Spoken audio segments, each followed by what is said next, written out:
परमात्मा की क्रिया को आप बाहर ढूंढ रहे हैं। सदगुरु कबीर साहब कहते हैं वो परमात्मा हमारे पास में कहीं बाहर नहीं, हम सबके पास में परमात्मा। परमात्मा के बिना एक श्वास भी आप लोग नहीं ले सकते। इसलिए सदगुरु कबीर साहब कहते हैं कि समाज में तमाम लोगों से चर्चा सदगुरु कबीर साहब का सत्संग होता था, और सदगुरु कबीर साहब कहते हैं कि मेरा पिया तो मेरे पास में रहता है, मेरा परमात्मा मेरे पास में है, और तुम्हारा परमात्मा कहाँ बसता है मुझे पता नहीं, लेकिन मेरा परमात्मा मेरे पास में।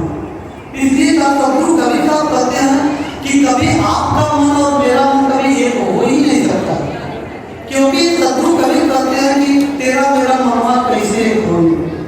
मैं कहता आंखों की देखी, तू कहता कागज की देखी। तू कागज की बात करता है, मैं प्रत्यक्ष अनुभव की बात करता हूँ, तो तेरा मेरा मन कैसे एक हो सकता है।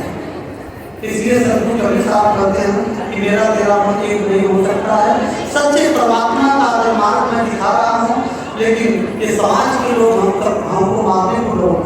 सदगुरु कबीर साहब कहते हैं कि साच कह जग मारत धावे झूठे जग कर दिया। सच्चाई को मैं बात करता तो लोग मारने को दौड़ते, लेकिन सदगुरु कबीर साहब कहते हैं कि जिस परमात्मा रूपी दिया को आप बाहर ढूंढ रहे हैं वो आपके भक्त में। सदगुरु कबीर साहब का बड़ा सुंदर पद है, उसी पदों के माध्यम से हम लोग समझने का कोशिश करेंगे कि सदगुरु कबीर साहब हम सबको समझाना चाहते हैं। और आप लोग इस भजन का आनंद उठाते हुए और मधुर मधुर ताली बजाते हुए इस भजन का लाभ आप लोग लेंगे। और बड़ा सुंदर भजन है। राजेश भैया बोलिए सदगुरुदेव की जय।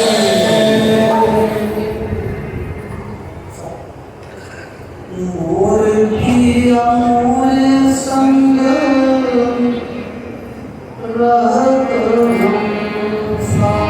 सदगुरु क्या कहते हैं कि मोर पिया मोरे संग रहत हमेशा।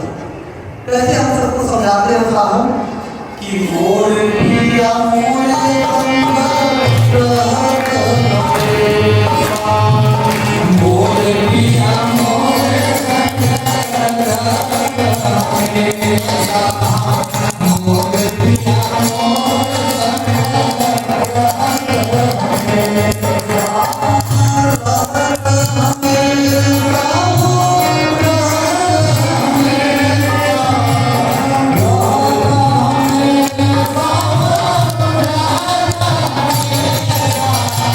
हमेशा।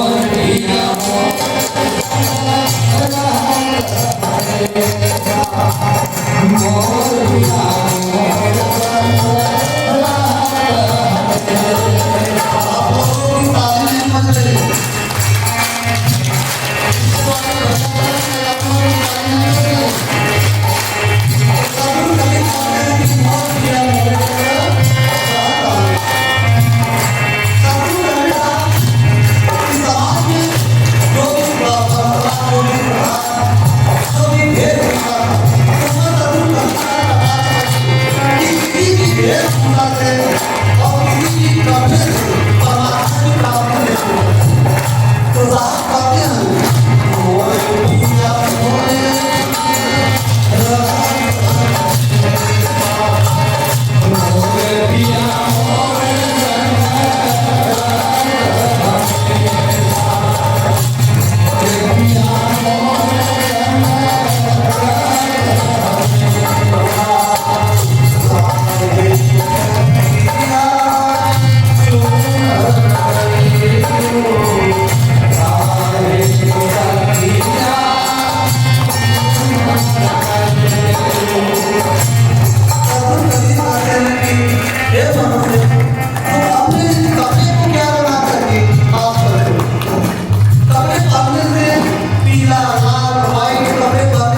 सदगुरु कबीर साहब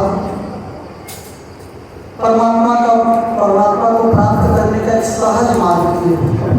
उस मार्ग पर हम सबको चल करके साधना के पथ पर चल करके हम सब उस परमात्मा रूपी क्रिया को प्राप्त कर सकते हैं। और जिस सदगुरु कबीर साहब ने हम सबको समाज को यही संदेश दिया, मानवता का, प्रेम का, भाईचारा का, बंधुत्व का, और किसी मार्ग को हम सबको इस पथ पर चल करके इस समाज में हम लोग प्रेम शांति स्थापित करें, ऐसे हम आप सबसे आग्रह एवं निवेदन करते हैं। और अब समय का ज़्यादा हम लम्बा करते हुए और समय के अनुसार आज हम सबके बीच में शायद हम लोग समझते हैं, आज 3 दिन पहले से लगभग 4 दिन पहले हमारे मास्टर साहब जी, बीएससी मास्टर साहब जी, भगत जी और फोन किए हमको। तो फोन करके हमको सूचना दी कि साहब जी हमारे फूफा जी विधायक साहब जी नदी पर आना चाहते हैं। और विधायक साहब जी से हमारी बात हुई तो उनसे बात भी कराएं। तो क्योंकि हम ये डरते थे कि हमने कहा